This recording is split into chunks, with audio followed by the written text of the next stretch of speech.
ನಮಸ್ಕಾರ ಸ್ನೇಹಿತರೆ, ನೀವು ಕೇಳ್ತಾ ಇದ್ದೀರಾ ಭಾವಗಳ ಧ್ವನಿ.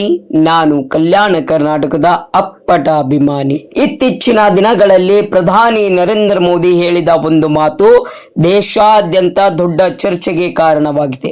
1 ವರ್ಷ ಚಿನ್ನ ಖರೀದಿ ಕಡಿಮೆ ಮಾಡಿ ಅಂತ ಅವರು ಜನರಿಗೆ ಮನವಿ ಮಾಡಿದ್ದಾರೆ.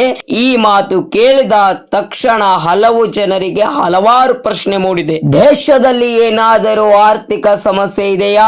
ಚಿನ್ನದ ಮೇಲೆ ಸರ್ಕಾರ ಹೊಸ ನಿಯಮ ತರುತ್ತಾ ಅಥವಾ ಭಾರತ ಆರ್ಥಿಕ ಪರಿಸ್ಥಿತಿ ಅಪಾಯದಲ್ಲಿದೆಯಾ?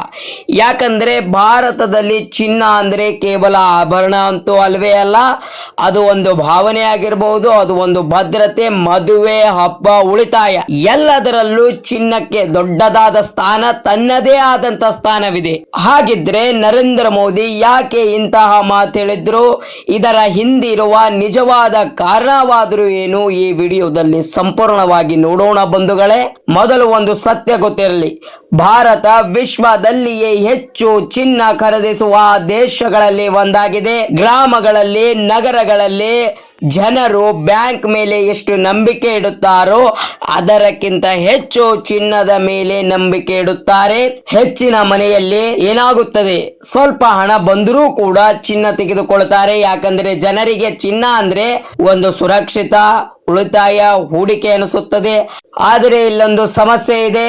ನಾವು ಬಳಸುವಂತ ಹೆಚ್ಚಿನ ಚಿನ್ನ ಭಾರತದಲ್ಲಿ ಸಿಗೋದಿಲ್ಲ, ಅದನ್ನು ವಿದೇಶದಿಂದ ಆಮದು ಮಾಡಿಕೊಳ್ಳಬೇಕು. ಆದರೆ ಭಾರತ ಡಾಲರ್ ಕೊಟ್ಟು ಚಿನ್ನ ಖರೀದಿಸಬೇಕು. ಇಲ್ಲಿ ಡಾಲರ್ ಅಂದ್ರೆ ಅಮೆರಿಕ ಕರೆನ್ಸಿ. ಭಾರತ ಹೆಚ್ಚು ಚಿನ್ನ ಖರೀದಿಸಿದಷ್ಟು ಹೆಚ್ಚು ಡಾಲರ್ ಹೊರ ದೇಶಗಳಿಗೆ ಹೋಗುತ್ತದೆ. ಈ ಕಾರಣದಿಂದಲೇ ನರೇಂದ್ರ ಮೋದಿ ಅವರು ಮನವಿ ಮಾಡಿಕೊಂಡಿರಬಹುದು. ಈಗ ಮತ್ತೊಂದು ಮುಖ್ಯ ವಿಷಯಕ್ಕೆ ಬರೋದಾದರೆ, ಇತ್ತೀಚಿನ ಜಗತ್ತಿನಲ್ಲಿ ಅನಿಲದ ಬೆಲೆ ತುಂಬಾ ಏರಿಕೆ ಆಗ್ತಾ ಇದೆ. ಭಾರತದ ಪೆಟ್ರೋಲ್, ಡೀಸೆಲ್ ಕೂಡ ಹೊರ ದೇಶಗಳಿಂದ ಖರೀದಿಸುತ್ತದೆ.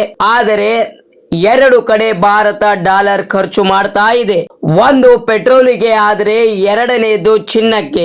ಇದರಿಂದ ಭಾರತದ ಫಾರಿನ್ ಎಕ್ಸ್ಚೇಂಜ್ ರೆಸಿನ್ಯೂ ಮೇಲೆ ಒತ್ತಡ ಬರುತ್ತದೆ. ಫಾರಿನ್ ರೆಸಿನ್ಯೂ ಅಂದರೆ ದೇಶದ ಬಳಿ ಇರುವ ಡಾಲರ್ ಸಂಗ್ರಹ. ಇದು ಕಡಿಮೆ ಆದರೆ ರೂಪಾಯಿ ಮೌಲ್ಯ ಕುಸಿಯುತ್ತದೆ.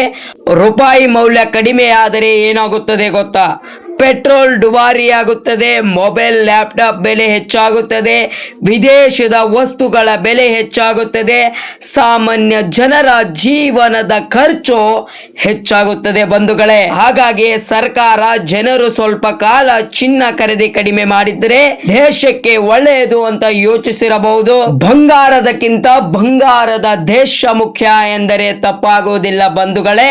ಇಲ್ಲಿ ಇನ್ನೊಂದು ವಿಷಯ ನಾವು ತಿಳಿದುಕೊಳ್ಬೇಕು ಬಂಧುಗಳೇ. ನಮ್ಮ ಭಾರತ ದೇಶದ ಪ್ರಧಾನಿ ನರೇಂದ್ರ ಮೋದಿ ಅವರು ಚಿನ್ನ ಖರೀದಿ ಮಾಡಬೇಡಿ ಅಂತ ಕಾನೂನೇನು ಮಾಡಿಲ್ಲ, ಯಾರನ್ನು ಬಲವಂತ ಕೂಡ ಮಾಡಿಲ್ಲ.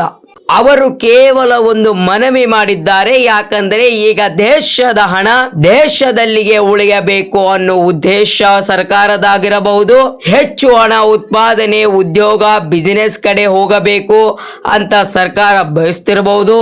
ಈಗ ಆರ್ಥಿಕ ತಜ್ಞರು ಹೇಳೋದೇನೆಂದ್ರೆ, ಚಿನ್ನ ಮನೆಯ ಲಾಕರ್ ನಲ್ಲಿ ಇರುತ್ತದೆ, ಆದರೆ ಫ್ಯಾಕ್ಟರಿಗಳು, ಕಂಪನಿಗಳು, ಬಿಸಿನೆಸ್ಗಳು, ಹಣ ಅಲ್ಲಿ ನಾವು ಇನ್ವೆಸ್ಟ್ಮೆಂಟ್ ಮಾಡಿದ್ರೆ ಉದ್ಯೋಗ ಸೃಷ್ಟಿಯಾಗುತ್ತದೆ ಅಂತ.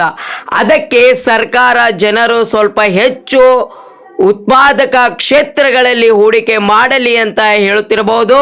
ಆದರೆ ಈ ಮಾತಿಗೆ ವಿರೋಧ ಕೂಡ ಬಂದಿದೆ.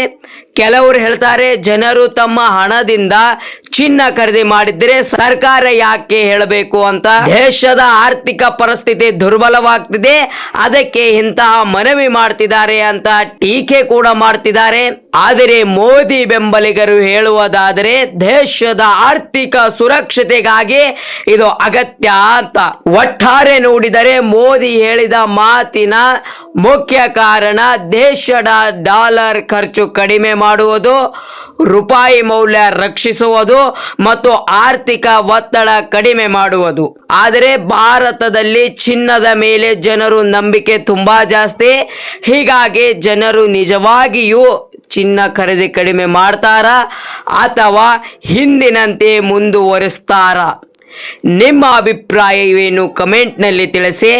ಈ ರೀತಿ ಸತ್ಯ ಮಾಹಿತಿ ಮತ್ತು ರಾಜಕೀಯ ವಿಶ್ಲೇಷಣೆ ಬೇಕಾದರೆ ವಿಡಿಯೋಗೆ ಲೈಕ್ ಮಾಡಿ, ಶೇರ್ ಮಾಡಿ, ಚಾನಲ್ಗೆ ಸಬ್ಸ್ಕ್ರೈಬ್ ಮಾಡುವುದನ್ನು ಮರಿಬೇಡಿ. ಧನ್ಯವಾದಗಳು.